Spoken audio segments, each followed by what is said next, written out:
Afghanistan.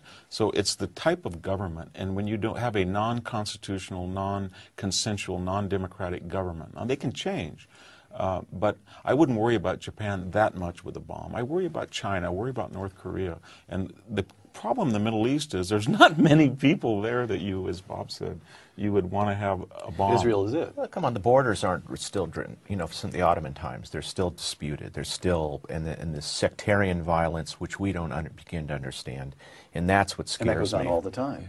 Yeah, and we're going to be collateral damage in this. Even enriched uranium. So they were enriching U-235, and maybe it's not the greatest weapons grade. Maybe they're sneaking it out to Russia under some phony program where Russia's going to use it, enrich it in a different way, but really is helping them get a purity that they need for 2 or 3 You think bombs. it may be going back and forth? Yeah, I do. I really do. I think that we fell for that trap by saying that we'll let the Russians monitor it, so make sure it's for peaceful purposes, when it may be a way of getting not quite good enough enriched uranium, even better. But all that being said, you can make a dirty bomb. You can get enriched uranium, you can pack it into a suicide bomber, you can walk into a Tel Aviv government office, or you can go into Lebanon, or you can go to the United States and go into the stock market. And it's not going to do a lot of damage, but psychologically it's going to say this is contaminated, this is radioactive. Let's close out the program with a few minutes remaining by placing ourselves in 2 situation rooms. First, we're in Israel. And we're advising the Prime Minister and your friend, the Defense Minister.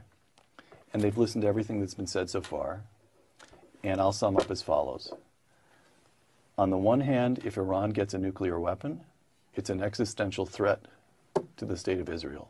We've said since Ben Gurion that we will not permit that to happen. On the other hand, all we can do is buy ourselves time. And buy ourselves time for what?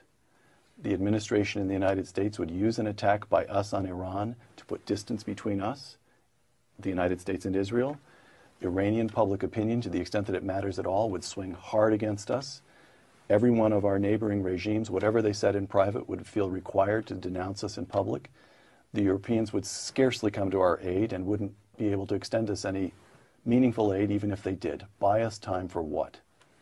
What do you advise Benjamin Netanyahu to do?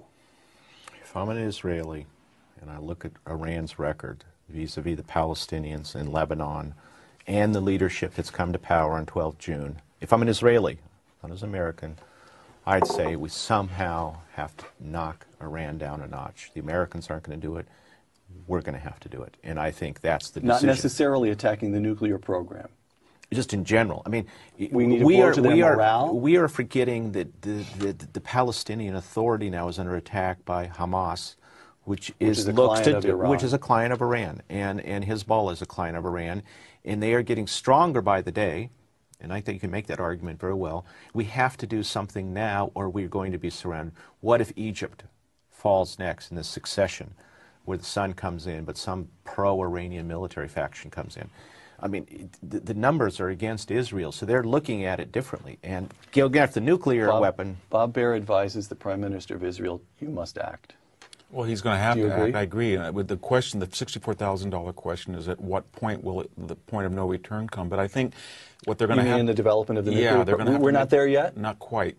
We're going to have... 6 months? 6 months, a year. But what they have to do is, and that's why you're seeing Netanyahu go to weird places like Russia and Europe, they're going to have to assume that the United States is not the situation where it was in the past as a strong, protective, paternal ally, and they're going to have to cut a deal. They're going to have to say to the Russians, we're going to have to do this. What are you going to do about it? They're going to have to go to have outreach to the Saudis, to the Egyptians. They're going to have to talk to the Europeans, the French and Germans, and they're not going to get a coalition, but they're going to have a framework of all these parties and say to them, this is going to happen, and what are you going to do about it?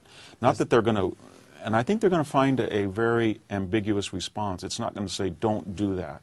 They're going to hear something like, well, we're not going to move on you, we're not going to oppose you, but we're going to criticize you in the media. Last question. Now we're in the Situation Room in the West Wing of the White House. Everybody, including President Obama, has heard everything we've said in this program. Sum it up, the Israelis will, with a better than 50% probability, strike. What do you advise President Obama to do about that? About the Israeli strike? Well, what should he do about Iran, and what should he do about the Israeli strike?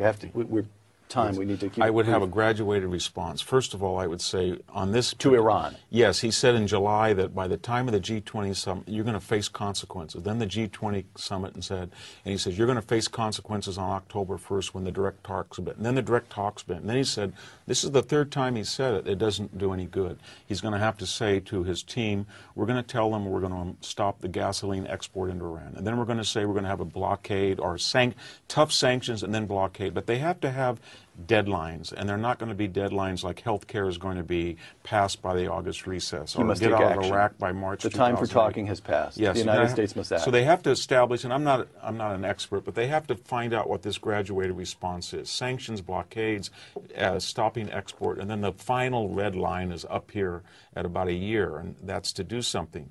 And then they're going to have to discuss it. And the problem is that we have a president who likes to be liked. He's charismatic. He's never been in a situation where when he's confronted with a very bad choice and a worse choice, and whatever choice he makes, people like us are going to criticize him perhaps. He's not going to be liked. And whenever that situation... Self-approval rating will drop. Exactly. And every time he's been in that situation, we're seeing it now in Afghanistan, he votes present.